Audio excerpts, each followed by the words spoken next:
मानवता का विरोध उन्होंने ये कहकर किया कि हिंदू और इस्लाम या हिंदुइज्म एंड इस्लाम इन दोनों में सिमिलरिटी है, मेल है, इन दोनों में समानता है। लेकिन मैं आज दुनिया वालों को ये बताना चाहूँगा कि किस प्रकार से ये कोरा झूठ है। यद्यपि कल मैं एक वीडियो के माध्यम से लगभग 46-47 मिनट का है, उस पर मैं भरा हूँ। आज मैं और प्रमाण लेकर के बैठा हूँ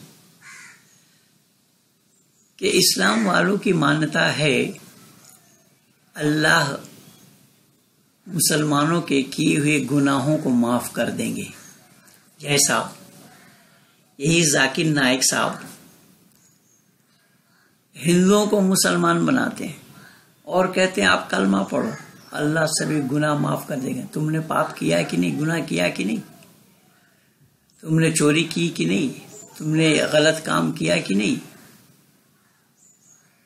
इन सब चीजों को अल्लाह माफ कर देंगे।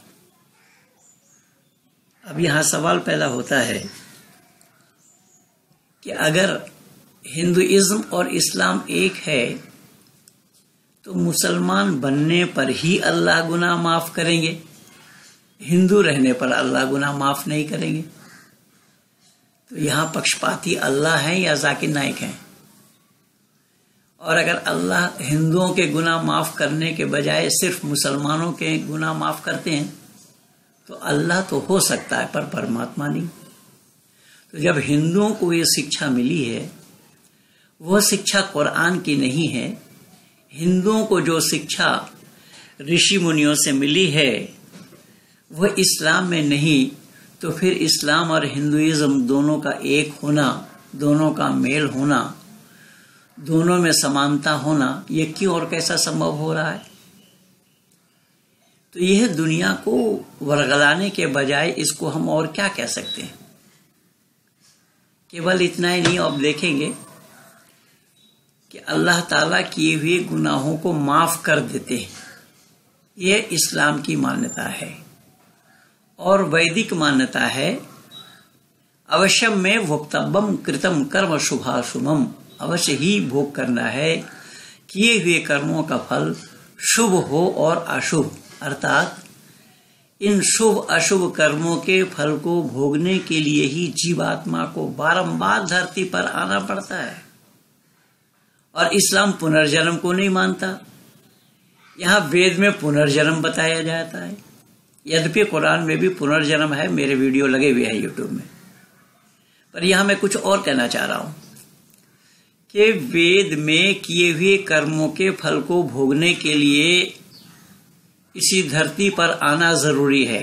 ये धरती को छोड़कर कर्म फल भोगने के लिए और दुनिया में कोई स्थान ही नहीं है। और कर्म फल भोगना किस आधार पर है कि हम जैसे कर्म करेंगे उसी हिसाब से हमें उसी योनि में ही परमात्मा हमें भेजेंगे। जबकि कुरान में भी अल्लाह ने सूअर और बंदर बनाने की बात कही है। ना मालूम ये सूअर और बंदर बना करके कहाँ रखा जाएगा, ये तो वही जाने। लेकिन मैं डॉक्टर जाकिर नाइक साहब से ये पूछता हूँ और इन सूफीवाद वालों से भी पूछता हूँ जो अपने को सिद्दीक माने होता है सत्यवादी, सत्य बोलने वाला, और ये भी इस्लाम और हिंदुइज्म दोनों को एक बता रहे। तो जब हमारे यहाँ पर वैदिक सिद्धांत में किए हुए पापों को परमात्मा क्षमा नहीं करते हैं, अपितु सजा दे करके जीवात्मा पर दया करते हैं। और सजा दिया तो दया कैसी? तो वैदिक मान्यता यह है कि सजा दे करके जीवात्मा पर परमात्मा दया ये करते हैं कि जीवात्मा दोबारा उस काम के नजदीक न जाए, तो उस पाप से बचा रहे परमात्मा, ये जीवात्मा पर दया है। यही कारण बना जब हम कोई गलत काम करते हैं तो भय, लज्जा और शंका उत्पन्न करा देते हैं परमात्मा। पर हमारे परमात्मा के पास हिंदू मुस्लिम के भेद नहीं है।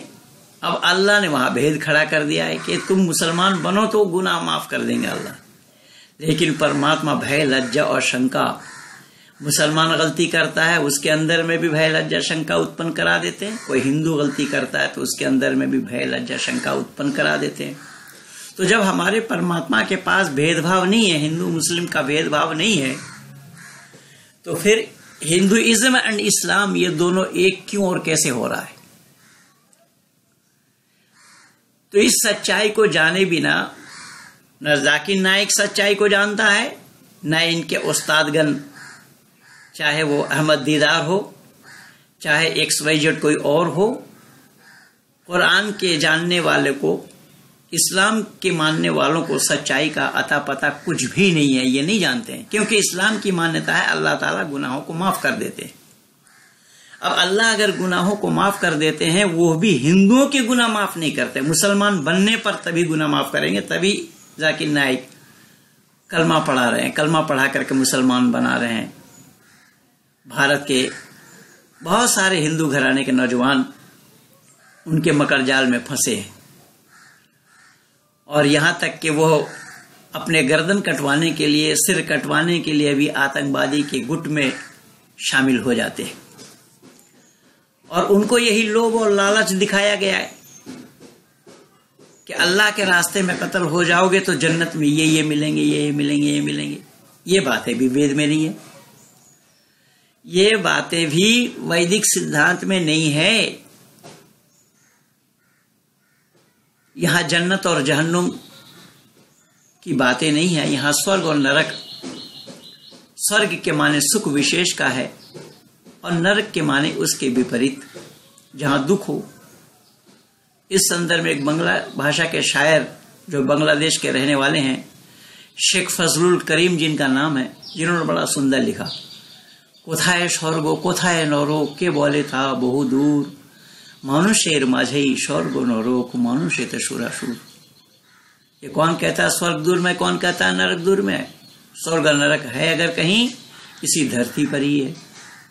और आखिरी पंक्ति में तो कवि ने यहां तक लिखा है कि स्वर्गो ऐसे दाड़ाए तकोन आमादेरी कूड़े घोरे, अर्थात स्वर्ग उस समय उपस्थित हो जाता है हमारे झुग्गी और झोपड़ी के अंदर में, कि जिस झुग्गी और झोपड़ी के अंदर में जितने लोग रहते हैं वह आपस में प्रेम का बर्ताव बरतते हों, आपस में मेल मोहब्बत से रहते हों, उस घर का नाम स्वर्ग है।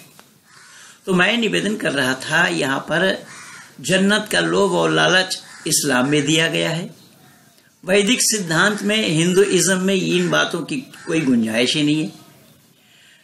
फिर इन दोनों का एक होना, इन दोनों को एक बताना, ये जहालत नहीं तो और क्या है? हिंदुइज्म और इस्लाम में मेल कहाँ है?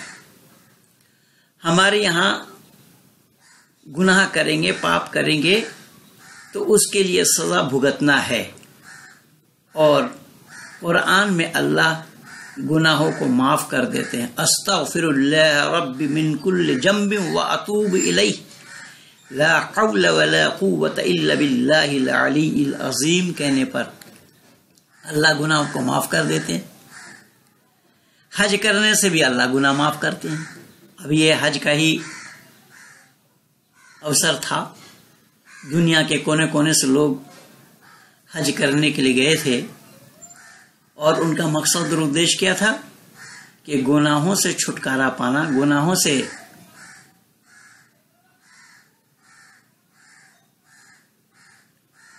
माफ हो जाना। अल्लाह गुनाहों को माफ कर देते हैं। तो गुनाहों से माफी चाहेगा कौन? यद्यपि यूट्यूब में मैं पहले भी बोल रखा हूं, गुनाहों से माफी चाहेगा गुनाहगार। तो हमारे यहां पर मानव के लिए गुनाह करने से मना किया है। तो ये सब पापों से मुक्ति देने दिलाने की बात ईसाइयत में भी है। ईसाई लोगों की मान्यता है कि सब ईसाइयों के पाप को हजरत ईसा मसीह अपने ऊपर ले लिया, जो उनको क्रूसबिद किया गया, सूली पर चढ़ाया गया। ईसाइयों के पापों को उन्होंने अपने ऊपर लिया। मैं दुनिया वालों से पूछता हूं, जो मानव कहलाने वाले हैं, उन मानव कहलाने वालों से पूछना चाहता हूं, खाए कोई और पेट किसी का भराए? संभव है क्या? गुनाह हम करें और हमारे उन गुनाहों को कोई और ले ले, ये क्यों और कैसा संभव होगा? पर ईसाई लोगों की मान्यता है कि तुम पाप जितना भी करो, उन पापों से तुम्हें छुटकारा मिल जाएगा हजरत ईसा मसीह तुम्हारे पापों को ले लिया है। इस्लाम वालों की मान्यता यही है कि हुजूर सल्लल्लाहु अलैहि वसल्लम की सिफारिश से अल्लाह ताला सभी गुनाहों को माफ कर देंगे।